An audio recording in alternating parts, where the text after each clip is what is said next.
Jérémie, chapitre 5. Parcourez les rues de Jérusalem, regardez, informez-vous, cherchez dans les places s'il s'y trouve un homme, s'il y en a un qui pratique la justice, qui s'attache à la vérité, et je pardonne à Jérusalem. Même quand ils disent l'Éternel est vivant, c'est faussement qu'ils jurent. Éternel, tes yeux n'aperçoivent-ils pas la vérité?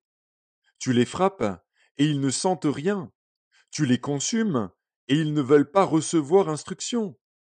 Ils prennent un visage plus dur que le roc, ils refusent de se convertir. Je disais, ce ne sont que les petits.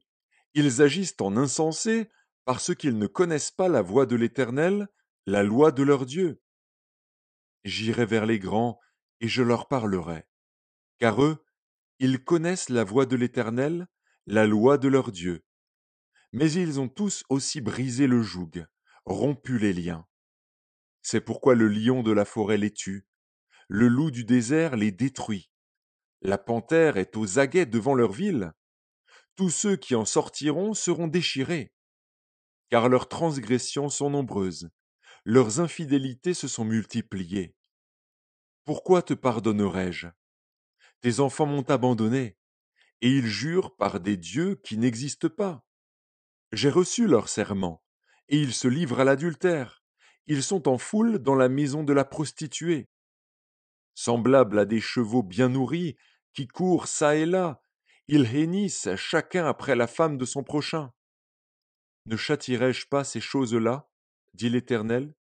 Ne me vengerai-je pas d'une pareille nation?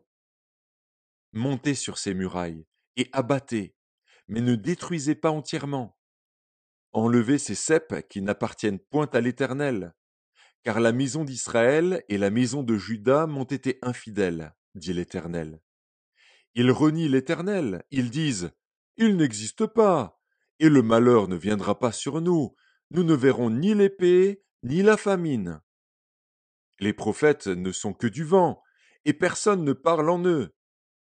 Qu'il leur soit fait ainsi. C'est pourquoi ainsi parle l'Éternel, le Dieu des armées. Parce que vous avez dit cela, voici, je veux que ma parole dans ta bouche soit du feu, et ce peuple du bois, et que ce feu les consume. Voici, je fais venir de loin une nation contre vous, maison d'Israël, dit l'Éternel.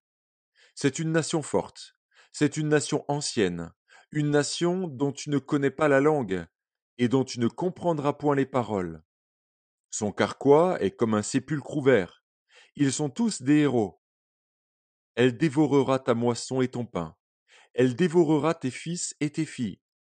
Elle dévorera tes brebis et tes bœufs. Elle dévorera ta vigne et ton figuier. Elle détruira par l'épée tes villes fortes dans lesquelles tu te confies. Mais en ces jours, dit l'Éternel, je ne vous détruirai pas entièrement. Si vous dites alors, pourquoi l'Éternel, notre Dieu, nous fait-il tout cela? Tu leur répondras, comme vous m'avez abandonné, et que vous avez servi des dieux étrangers dans votre pays, ainsi vous servirez des étrangers dans un pays qui n'est pas le vôtre. Annoncez ceci à la maison de Jacob, publiez-le en Juda, et dites, écoutez ceci, peuple insensé et qui n'a point de cœur. Ils ont des yeux et ne voient point. Ils ont des oreilles et n'entendent point. Ne me craindrez-vous pas, dit l'Éternel, ne tremblerez-vous pas devant moi? C'est moi qui ai donné à la mer le sable pour limite éternelle qu'elle ne doit pas franchir. Ses flots s'agitent, mais ils sont impuissants. Ils mugissent, mais ils ne la franchissent pas. Ce peuple a un cœur indocile et rebelle. Ils se révoltent et s'en vont. Ils ne disent pas dans leur cœur craignons l'Éternel, notre Dieu, qui donne la pluie en son temps, la pluie de la première et de l'arrière-saison, et qui nous réserve les semaines destinées à la moisson. C'est à cause de vos iniquités que ces dispensations n'ont pas lieu. Ce sont vos péchés qui vous privent de ces biens. Car il se trouve parmi mon peuple des méchants. Ils épient comme l'oiseleur qui dresse des pièges. Ils tendent des filets et prennent des hommes. Comme une cage est remplie d'oiseaux, leurs maisons sont remplies de fraudes. C'est ainsi qu'ils deviennent puissants et riches. Ils s'engraissent, ils sont brillants d'embonpoint, ils dépassent toute mesure dans le mal, ils ne défendent pas la cause de l'orphelin, et ils prospèrent, ils ne font pas droit aux indigents. Ne châtierai-je pas ces choses-là, dit l'Éternel? Ne me vengerai-je pas d'une pareille nation? Des choses horribles, abominables, se font dans le pays. Les prophètes prophétisent avec fausseté, les sacrificateurs dominent sous leur conduite, et mon peuple prend plaisir à cela.